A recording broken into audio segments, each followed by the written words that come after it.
I was brought up in a Christian family, so we would go to church every Sunday, and from a very young age, like, I knew that Christianity was not what I believed in.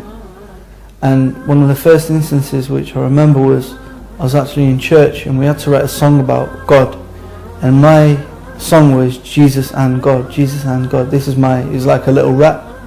And I remember the pastor came over to me, he grabbed a piece of paper and he scribbled it out and he said, no, Jesus is God. And it's from this moment, maybe I was about 7 years old, when I realised that Christianity is it's not for me.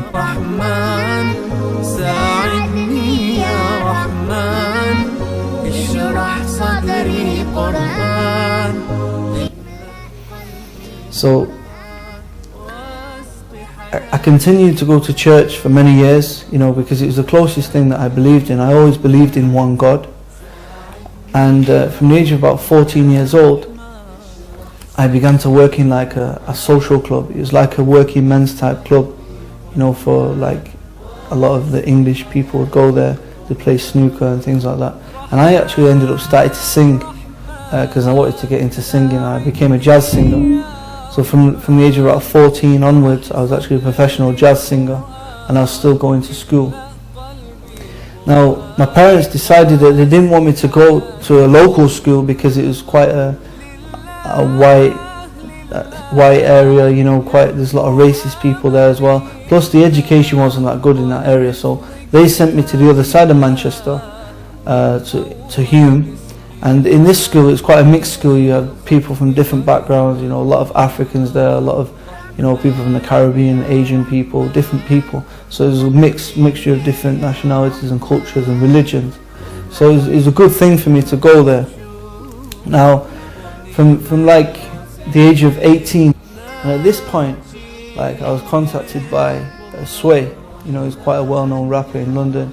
He used to be quite big, and I did a track with him, where we did a mixture of like jazz and hip hop. So I was actually, I was getting about doing my music, things like that, and it was my dream to be like a jazz, a big jazz singer. This is what I wanted to do, and actually my career was actually doing well. I was getting a lot of gigs. I was singing on cruise ships and singing in different football stadiums and venues, and it's becoming quite good. And this is really what I wanted to do. I was just concentrating on doing this dream. So at the age of 18, a lot of Africans moved into my area. It became quite an African area. A lot of people from West Africa, like Sierra Leone, Nigeria, and I became friends with some Sierra Leone brothers, and they were Muslim by name. Some of their family were Muslim, but they didn't really know much about Islam.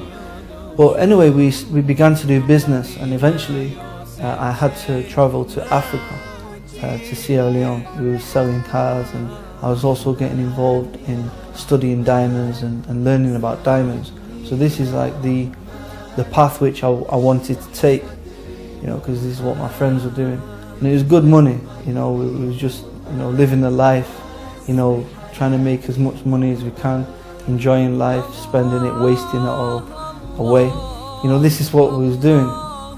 And my experience in Africa, the first country I went to was actually Senegal, in Dakar in Senegal. And it's over 90% Muslim, and this was the first time I actually heard the call to prayer, the adhan, calling the Muslims to come and pray, Allahu Akbar, Allahu Akbar, and this sound of the actual adhan, it really made me think, what is this? And it made me want to know more about Islam, and at the time I was actually stuck because I was only supposed to be in Senegal for maybe 2-3 days, and I told the hotel manager, because I was actually stranded there for over 2 weeks and I didn't have any money to pay for the hotel. I told the hotel manager, and he said, no problem, come to my house. The hotel manager took me to his house, and he was a Muslim. I was a bit scared to go to his house at first because, I just thought Muslims are all terrorists and all the things I'd heard were all bad things. But I had no option. I couldn't phone home because my parents didn't even know I was in Africa. So, I had to go to his house. I went to his house, and this is where I heard the adhan. And while I was there, his grandmother died. His grandmother passed away, and she was over 100 years old, and he was crying on the bed. And I remember putting my arm around him and saying, look, you know, she'll go to a better place, you know, just trying to comfort him. And he said, I'm not crying because she died. He said, I'm crying because I wanted you to meet her, because I wanted her to make dua for you, that you would be a Muslim. He said, because she's an old woman and Allah will answer her du'as. And this really touched me, because I thought, the guy's not even upset because she died. Yeah, he's in full belief that she's going somewhere better, which I wasn't, you know, trying to comfort him. You know, and it made me want to know more about Islam. You know, so a lot of misconceptions were cleared up there. So this was at, like, the beginning of me looking into Islam, you know, to start to look, just for interest, just because I wanted to know what these Muslims believe, because they're nice people.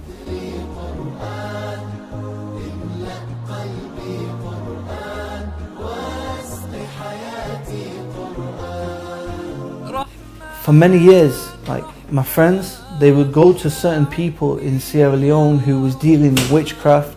They was dealing, you know, they have different names for it, like juju or voodoo. You know, they'd be involved in these rituals where they would be contacting the unseen world, like the jinn, for help. You know, so they ask the jinn to go and do some things for them, you know, whether it's in business or whatever they're doing for protection, you know, and they was getting involved in this. And this became very real to me, you know, I believed that the world of the jinn existed, you know, because the things I'd witnessed in Africa and even in London, when I was staying with my friends in, like, South London, like, you know, this is happening, that I believed in it, you know. And when I came back to England, I told my Libyan friend, I told him what I'd witnessed in Africa about all this juju and these, you know, these supernatural things happening. And he said, yeah, in Islam we believe in this, but this is illegal, you know, you're not allowed to do this, you're not allowed to communicate with these things. It's illegal in Islam. And he showed me a lecture by Dr. Bilal Phillips, which explained the world of the jinn. And this actually was the beginning of me actually maybe believing that the Quran might be from that God which I believe in. Yeah, because I've always believed in the one God. But from this point, this was when I was actually questioning, maybe the Quran is from that God, from the God that I believe in. So I started to look more into the Quran, and finally I began to believe in it, you know, start to believe in Islam, start to look into it, and I started to pray in my own way.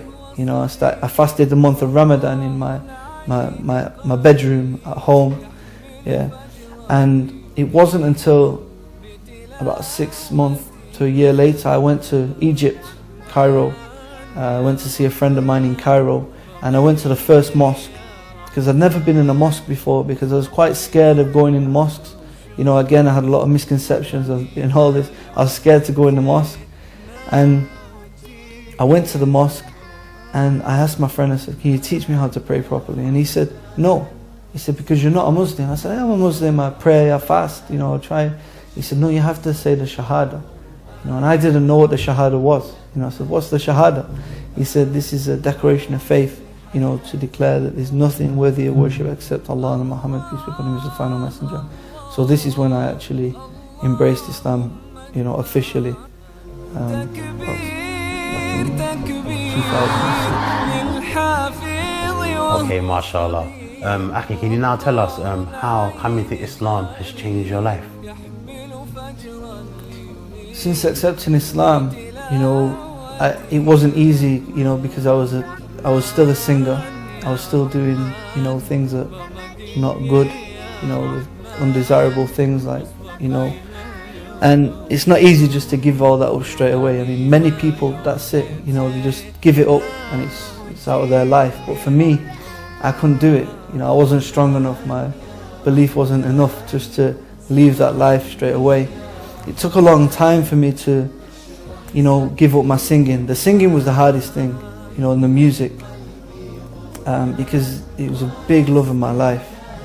But eventually, you know, I just stopped singing certain songs, stopped listening to certain music, and eventually I just found that the circles, the brothers who I was with, the friends I was keeping, you know, eventually I just gave these things up. You know, it wasn't so difficult. A big turning point in my life was that during this period of me actually, when I was, beginning to pray and I actually accepted Islam, over this period of time where I was actually transitioning from a non-Muslim, from a Jahiliyyah actually to accepting Islam, I had a court case going on, for over 2 years. It was a very stressful time for me and my family, and but alhamdulillah, I was accused of something and it all went away. The day the court case was about to take place, it all got cancelled. And I always remember, like, I was coming down the court stairs and my dad said, that was the jinn that protected you. Yeah, and my dad's a non-Muslim and he was actually on this belief, for such a long time, because he knew about the world of the jinn and he knew about some of these things. And I said, no, it was Allah. I said it was Allah, it was God what protected me, because at this point, I'd actually left these circles which I was involved in, where you're getting caught up in the wrong things, getting accused of the wrong things, and that's what happens ultimately, whether you're innocent or not. If you've got the wrong company, you're gonna get dragged into these things. So this is the importance of Islam, where you are who your friends are. So for me, over this transition period, I just backed off from certain friends, and started to spend more time in the mosque. Especially like Ramadan. We had Ramadan. Spending time with the brothers, spending a lot of time just learning.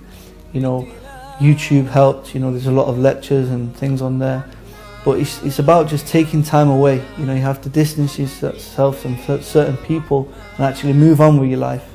But it takes time. It wasn't easy when I first became a Muslim. My parents, they didn't like it. They was worried. They just thought I was becoming a terrorist. But now they acknowledge that I've become a better person.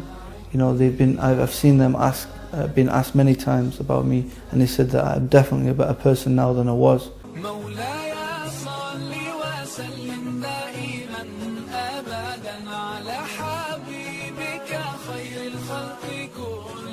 I'm hoping that I'm a better son and a brother than I was before.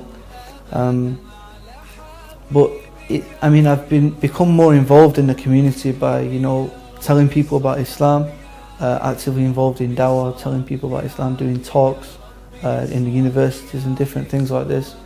And I've also since gone back to Africa, because Africa, I have a big love for Africa, because it's where I first heard the adhan, it's where I first started to understand the world, the unseen world, and it's also where I took my shahada in Egypt, you see. So I decided that I'm going to go back to Africa, and a few years ago I set up my own charity called Volunteers Sierra Leone, where we're actually now responsible for 65 Muslim schools around Sierra Leone. So now this is actually, we're in the process of preparing volunteers to actually go back to Africa and actually help the Muslims and the non-Muslims with education, because education is the key. If you look at the people what was living in my parents' area, what I was telling you about before, where the education is bad. These people, none of them have been to college even, none of them have been to university. They've all, a lot of them no jobs. They don't know much about life. But because my parents sent me to quite a good school on the other side of the city, I got to experience different cultures and understand education is the key. So it's about giving back to the community, giving back to Africa, especially for me. What advice have you got to Muslims and non-Muslims regarding Islam? The advice that I'll give to non-Muslims is just open your heart and sincerely look into the religion of Islam. Read the Quran with an open heart and just see what you think. And if you do believe in a one true God, put your head on the floor when you're alone and ask that God, ask the Creator to guide you to the straight way. Put your head on the floor, submit to God and ask Him, if Islam is true, show me. And this is the advice I give to non-Muslims. For the Muslims, the advice would be that I advise the Muslims to actually study and learn more about Islam, but whatever you do know, you have to pass on. Yeah? If you know non-Muslims, if you know Muslims that are not practicing, you have to advise them to actually come back to Islam. And the other advice is to keep up with your salah. This is very important. If you've got the salah, everything else will come, inshallah. I'd just like to say Jazakallah khair. Thank you for Roadside to Islam, for inviting me on the show. Jazakallah khair. Assalamu alaikum. يا حبيب الله فاكتب لنا نلقاه ندعوك يا رباه مولاي صل وسلم دائما أبدا على حبيبك خير الخلق كلهم مولاي صل وسلم دائما أبدا على حبيبك خير الخلق كلهم يا ربي صل عليه يا ربي صل عليه يا ربي صل عليه صلوات الله عليه مولاي صل وسلم دائما أبدا على حبيبك خير الخلق كلهم مولاي صل وسلم دائما أبدا على حبيبك خير الخلق كلهم يا ربي صل عليه يا ربي صل عليه يا ربي صل عليه صلوات